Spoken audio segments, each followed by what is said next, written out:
Bom dia, paz e graça em nome de Jesus de Nazaré.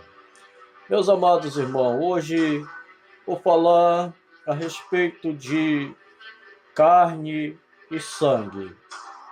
E quem é carne, e quem é espírito. Nós sabemos que a Bíblia diz que não temos que lutar contra a carne e o sangue, mas contra as potestades do mal, né? As potestades malignas, os espíritos da maldade. Então, como é que nós vamos lutar com esse tipo de espírito se não for com oração, jejum, né? Campanhas, para que nós esteja apto para passar por cima de todo mal, e se beber algo mortífero não fará mal nem dano algum. A Bíblia nos diz que nós pisaremos por cima da serpente, do escorpião, do leão. E se tomarmos algo mortífero, não fará mal, nem dano algum para nós, porque tudo que nós for comer, nós vamos orar naquilo, tudo que for comer, nós vamos orar, tudo que bebermos, nós vamos orar, e orar pelas pessoas também, né? Às vezes, quando as pessoas fazem coisas erradas, a gente quer, às vezes, se vingar das pessoas, né? Mas não é. É simplesmente orar e repreender aquele espírito imundo que vive naquela pessoa, assim como Deus disse para Pedro, Jesus disse para Pedro, para trás de mim, Satanás. Jesus não estava repreendendo mesmo naquele momento Pedro.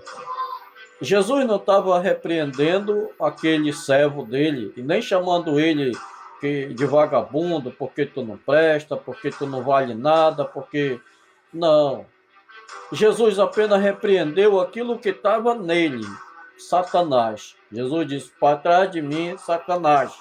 Então Jesus repreendeu aquele espírito que estava nele, na vida dele, para que ele fosse liberto e caminhasse e andasse com Cristo, como Pedro também continuou e andou com Cristo até a morte, né?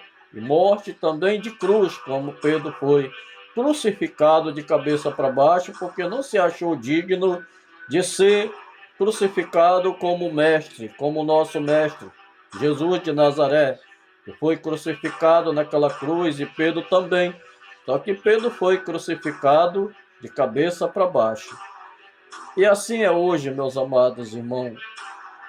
Na realidade mesmo, a nossa luta não é contra nossos irmãos, ofendendo eles com palavras de baixo escalão, falando palavra maldita, falando palavra que não vai edificar a vida deles, mas sim repreenda aquilo que está nele ou nela, aquele espírito da maldade que está usando aquela pessoa para fazer aquilo naquele momento.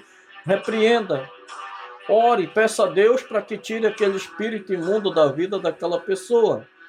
Porque a gente tem que lutar contra esse espírito imundo mesmo, não é contra a pessoa, não é contra a mulher, não é contra o homem, não é contra a carne, não é contra o sangue, mas contra as potestades do mal, aquele espírito da maldade que vive fazendo maldade na vida dos outros nessa terra, por falta de conhecimento, por falta de ler a Bíblia, por falta de oração, por falta de conhecimento mesmo. Muitos hoje estão dando brecha ao inimigo, dando ocasião à carne, porque não oro, não medito nas palavras do Senhor dia e noite, noite e dia, porque a Bíblia diz que temos que meditar na palavra do Senhor noite e dia e noite, para que nós não seja atacados pelas hóstias do mal, pelos espíritos da maldade, né? Mas para que nós seja mais do que vencedor, mais do que vitorioso, porque quando nós estamos com Deus, quando nós estamos em conflito, nós estamos em comunhão com Deus, todo mal que é para vir para nós, Deus tira. Deus nos protege, assim como Jesus disse para Pedro, que o diabo pediu para ser andar com ele, mas Jesus não deixou, não permitiu. Então assim é nós, se nós estivermos em constante oração, lendo a nossa Bíblia,